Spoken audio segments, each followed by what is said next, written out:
आपण अण्णासाहेबांना सांगू की आता निघायला हवं आपल्याला. श्रेयू, काय झालं ग? लंगडतेस का? नाही. कुठे काय? काय कुठे काय काय काय झालं? नाही काहीच नाही. बापरे, अगं काय हे? काय झालंय का? अगं मामा, काय नाही, मी किचन मध्ये काम करत होते ना, तेव्हा तो तापलेला तवा बाजूला ठेवला होता. त्याला चुकून पाय लागला ना माझा आणि भाजला. नक्की ना का काही उपद्व्याप केले? मग असं बोलताना गडबड काय होते? अरे नाही, खूप दुखतंय ना रे ते, म्हणून नीट बोलता येत नाही मला. अगं काय हे श्रेयसी? कसं भाजलं असं तुला? तुला नीट काम करता येत नाही का? सॉरी, माझं लक्ष नव्हतं. पण तू उठलीस का काम करायला? हं? आराम करायचा होतास ना. आम्हाला वाटलं तू तुझ्या रूम मध्ये आराम करतेस. हो, किती वेळ आराम करणार ना, बसून बसून कंटाळा आला मला म्हणून. अगं काय हे, पण तू कामाला लागलीस आणि पाणी बिणी लागलं तर आता माझं डॉक्टरला बोलवूया काय? ए मम्मा, डॉक्टर वगैरे नको. अगं अगं म्हणजे अगं होईल ना ते बरं लवकरच. कसं काय? आणि अनिकेतनं पण मलम लावलंय मला. हो ठीक आहे चल आराम कर मग. चल चल चल. काय ग तू अशी? सावकाश सावकाश सावकाश, ती साडी नीट धर. सावकाश. जरा आराम करायला नको तुला?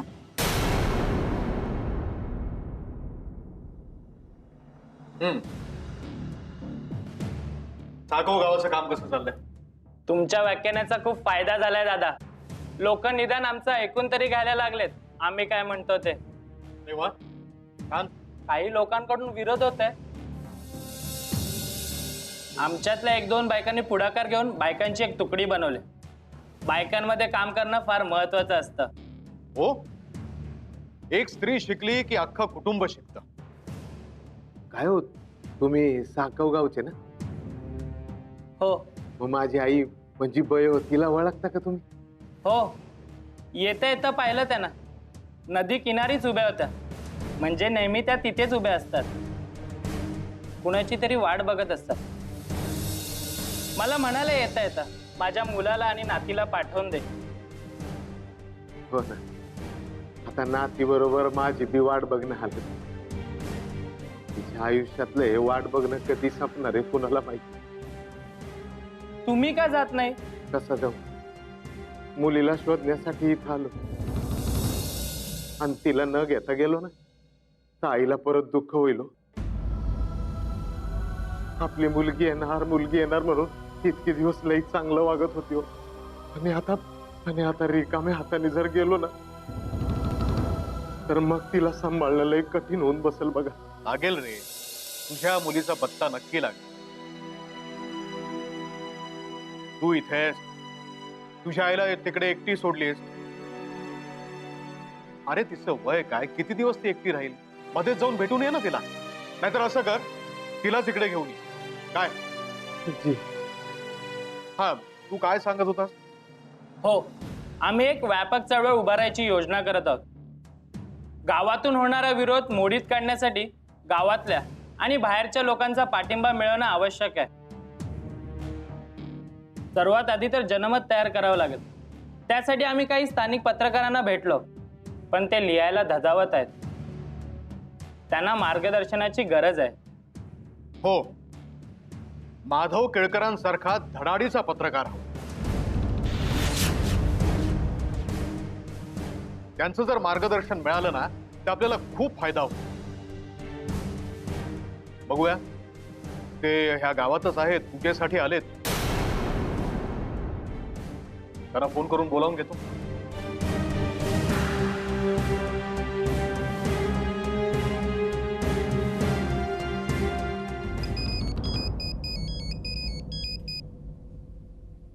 हा महेशराव बोला. गावातच आहात ना? हो, पूजेसाठी आलो तुम्ही. वाटलंच मला. तुमच्याशी महत्वाचं बोलायचंय. आपल्याला भेटता येईल का?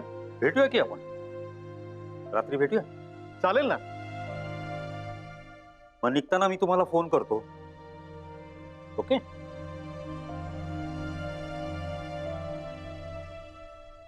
रागिणी, महेशला रात्री भेटायला जायचं.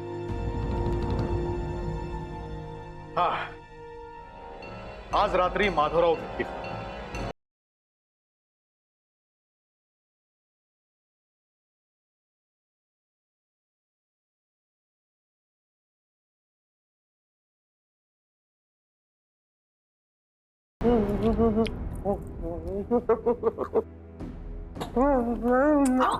हे काय झालं सुरू तुमचं? काय करताय? जरा थांबवा की ते, संपवा की जरा ते. हे लक्षात ठेव, दारू ज्या दिवशी संपेल त्या दिवशी मी संपलेला असेल. काहीतरी बोलू नका. आधी मी काय सांगते ते ऐका. तुम्ही काम केलं, तुम्हाला यश मिळालं, पण अजून पूर्णविराम कुठे झालाय? हा तर स्वल्प विराम आहे. तू काय व्याकरणाची मास्टरी बिस्टरी आहे का काय? काही आपलं सांगते, मला कळेल असं काहीतरी बोल. काय म्हणली? कसला राम राम म्हणली? अहो, त्या श्रेयसीला शिक्षा झाली, पण अण्णासाहेबांना प्रश्न विचारणार कोणी हवं का नको?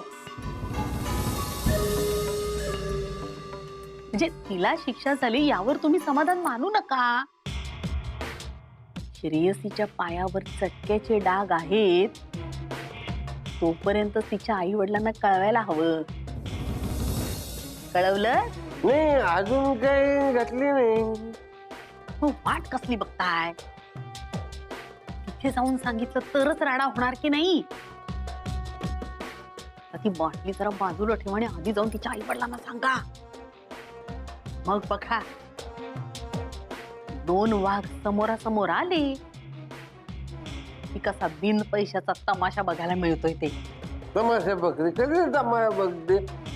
मी सांगतो, घाई करेल, घाई करेल.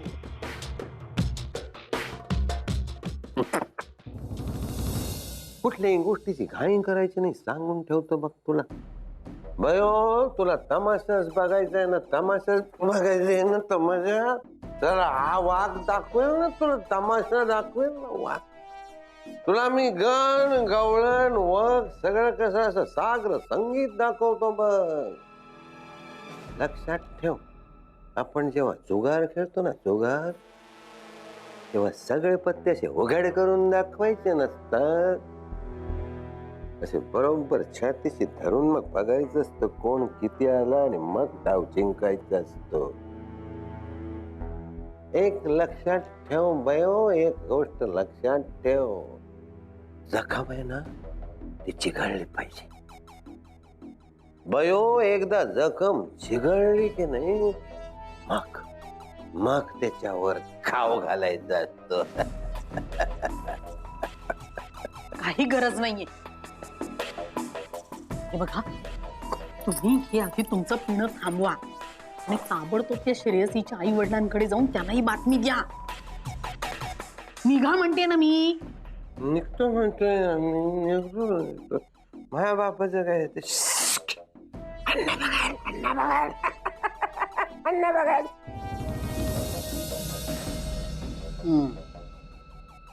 लोखंड गरम असतानाच त्याच्यावर घण घालायचं असतं.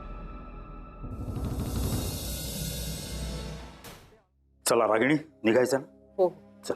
चल आम्ही जाऊन येतो. हा, तू काळजी घे स्वतःची. उगाच काम करायला जाऊ नकोस, आराम. हा, चल. नमस्कार नमस्कार माधवराव, नमस्कार. नमस्कार. कुठे बाहेर चाललात वाटतं? हो, जरा काम आहे. माझंही थोडं काम होतं. म्हणजे कसं आहे बघा, माझ्या कोणतीचा वैद्य आहे बरं का, वैद्य काय मलम तयार करतो, भरून आणलं याच्यात. म्हणजे कसं बघा, काही भाजलेलं असेल, लागलेलं असेल, त्याला मलम लावलं ना, ताबडतोब बरं होतं. उत्तम आहे, उत्तम. चल. चल नव्हे, म्हणजे कसं आहे बघा, श्रेयसीला भाजलंय ना, त्याच्याकरता अरे बापरे, म्हणजे श्रेयसीने तिला भाजलंय हे सांगितलेलंच दिसत नाही तुम्हाला? माहितीये मला, गरम तव्याला तिचा पाय लागला आणि तो भाजलाय, माहितीये मला. अरे देवा, म्हणजे असे सांगितले तुम्हाला? अरे अरे अरे अरे खोटं बोलली हो मुलगी, आई वडिलांची सुद्धा खोटं बोलली. म्हणजे तिकडे अण्णांची खोटं बोलली म्हणून त्यांनी शिक्षा दिली. आता इकडे आई वडिलांची खोटं बोलल्यामुळे ते तिला काय शिक्षा देणार कुणास ठाऊक. तुम्ही स्पष्ट काय ते बोला हो. दादू नाही, तुम्ही निघा. त्यांचा काहीतरी गैरसमज होता. Shut up! बोला. म्हणजे कसं आहे बघा, तुम्ही हिला असं जे ज्या प्रमाणात वाढवलं, स्वतंत्र वृत्ती वगैरे सगळं, पण कसं आहे तिला संसार करायचंय कोणाबरोबर, कोणाच्या घरात अण्णासाहेबांची. हो हो. म्हणजे असं कसं वागून चालेल मी म्हणतो. तुम्ही मुद्द्याचं बोलाल का? सांगतो ना तुम्हाला. म्हणजे कसं आहे बघा, महेश रावांच्या घरी गेलेलं अण्णासाहेबांना आवडत नाही हो. श्रेयसीने तसं तिला समजावून 2दा सांगितले बरं का त्यांनी, पण मुलगी ऐकतच नाही. त्यावेळेला तुम्ही काय करावं, प्रसाद घेतला आणि प्रसाद द्यायला म्हणून गेली तो त्यांच्या घरी. अण्णासाहेबांना कसं कळलं काय ठाऊक नाही बाबा, तेव्हा शपथ सांगतो त्यांना कसं कळलं आपल्याला काय ठाऊक नाही, पण कळल्यानंतर असे काय भडकले अण्णा, असे काय भडकले अण्णा. अरे बाप रे बाप, काय सांगायचं तुम्हाला. काय करावं, पळी असते ना पळी, काका अहो. पळी दाखवली आणि डाग दिला ना हो श्रेयसीला.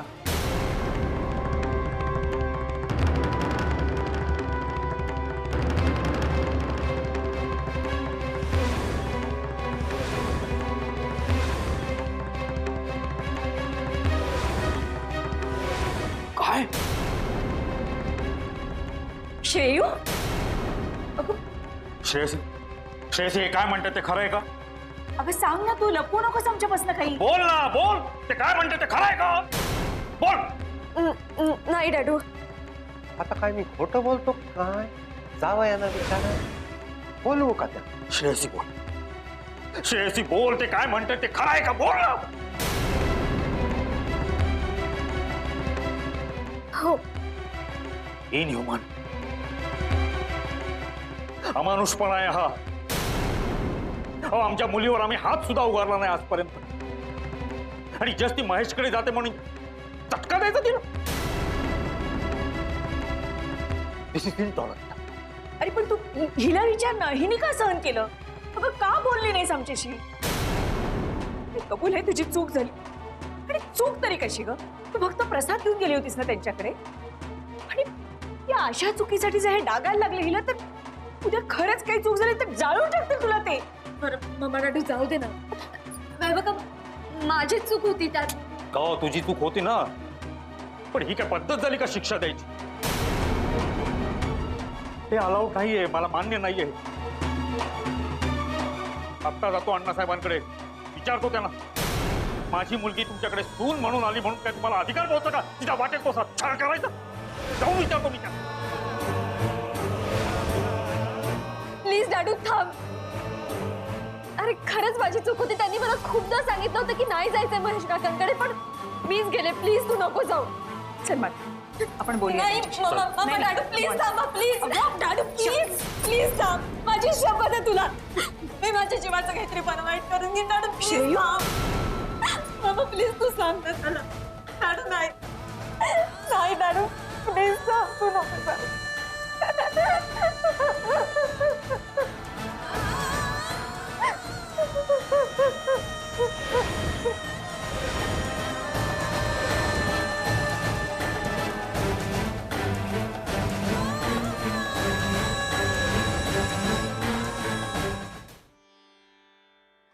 अण्णा बोलवलं? हो हो, उद्या संकष्टी चतुर्थी आहे, लक्षात आहे ना? हो माहिती आहे. देवाना अभिषेक आहे, त्याचीच तयारी होत आली आहे पूर्ण. पूजेची ती विशिष्ट भांडी काढून ठेवली आहेत, ती शास्त्रोक्त पद्धतीने धुवावी लागतात. ती तू धुवून ठेव, नंतर आम्ही सोहळ्याने त्याच्यामध्ये पाणी भरून ठेवू. अण्णा तुम्ही कशाला, मी करीन ते. तुम्ही शिकवलेत ना मला ते भांड कसं धुवून ठेवायचं ते. शिवाय सोवळ्यानेच नदीचं पाणी भरून ठेवीन. देवाच्या बाबतीत तुमचं सोवळं ओळख किती कडक आहे हे चांगलंच माहितीये मला. नंदिनी, खर तर तू असलीस या सगळ्या गोष्टीमध्ये आम्हाला लक्ष देण्याची काही गरजच नाहीये. बरोबर जमतं तुला सगळं. ठीक आहे, तू पाणी भरून ठेव. हा, पण त्या भांड्याला मात्र कोणालाही स्पर्श करू देऊ नकोस. हो अण्णा.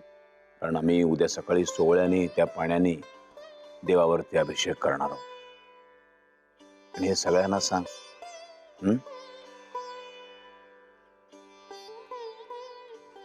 ये. अण्णा, तुम्ही काही काळजी करू नका. ही सगळी तयारी अगदी व्यवस्थित करून घेईन.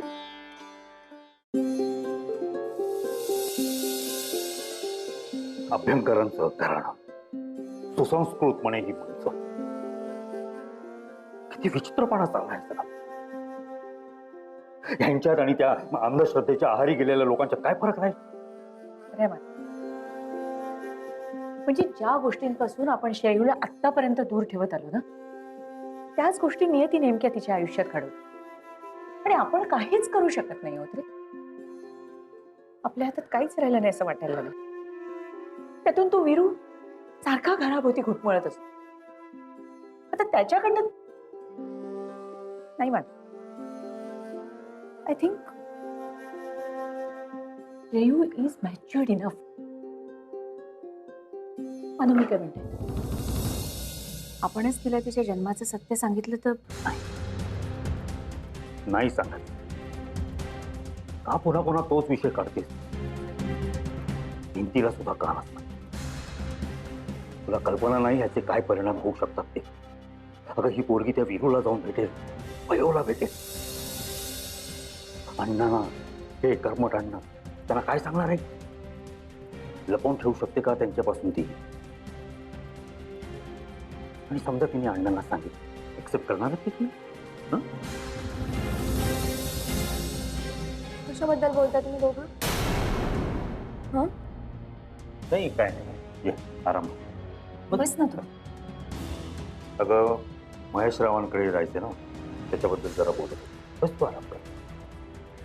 आम्ही जाऊन काय